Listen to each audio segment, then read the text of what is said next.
just go to producejustice.com. And what the book is about is for victims of people who have judged themselves to be victims of the system of white supremacy. Now, in order for you to be a victim of white supremacy, you have, first of all, you have to decide that there is such a thing. Some people say that white supremacy doesn't exist. That's something that some people have made up. There's no such thing as that. So therefore, the book would not apply to people who do not perceive themselves to be victims of white supremacy, and or what I say is the same as racism. Racism is white supremacy. White supremacy is racism. There's no other form of racism anywhere on the planet. It's just white supremacy and their victims.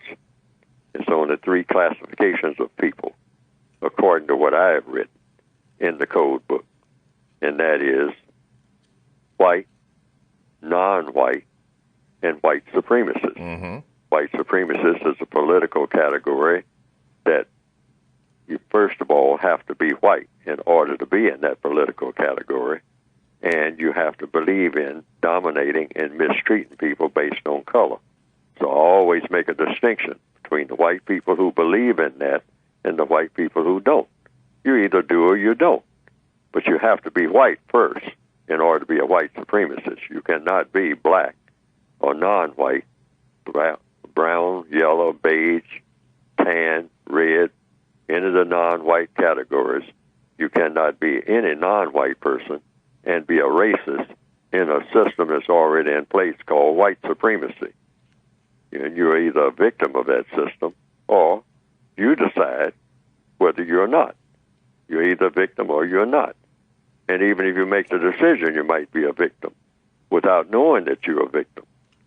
And so I have said that all non-white people in the system of white supremacy are victims of white supremacy, because white supremacy is the dominant political force on the planet Earth. Yes, sir. Might be different on another planet somewhere, altogether different. I'm sure that it is, or reasonably certain that maybe they have some other systems if there are people on other planets. But the dominant government of this planet is the system of white supremacy. Okay. So the book itself is about how to think, speak, and act to counter that system and replace it with another system, which presumably would be a system of truth, justice, and correctness that would equal peace.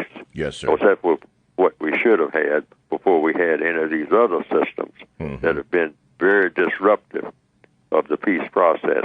So you can get the books by going to producejustice.com. Okay. And you can pick and choose as an individual what makes sense to you in either the books, any of the books, or any of the pages of the books, and what doesn't. It's a smorgasbord. It's a buffet. Right. You pick and choose as an individual the things that make sense to you. Very good. About what to do about whatever your circumstances are. And I'm so happy that you emphasized that particular point. What makes sense to you? Yes. If it doesn't make sense to the individual person, just pass by that. Say, this makes no sense to me at all. Exactly. So therefore, I can't use it. There. So you don't have to argue with yourself about it. Just turn to a page where there's something that you can use. I'd like to say this. One of the first persons that I showed the book to, the original book back in 1984, looked at the book and examined it and came back and told me, he said, you know what you got there? You got a whole lot of nothing. I don't see anything in this book that I can use at all. And I said, that's exactly what I wanted to hear, because the book only applies to people who find something in the book that they can use. I said, so the person who can't find anything to use simply will say, I can't find anything to use in this book. So therefore, I'll just ignore everything that's in it. Can't help me at all. I got all my problems solved. The book is supposed to be about helping to solve problems. So I always let people know I'm not trying to give you a problem that you don't have. Yes, sir.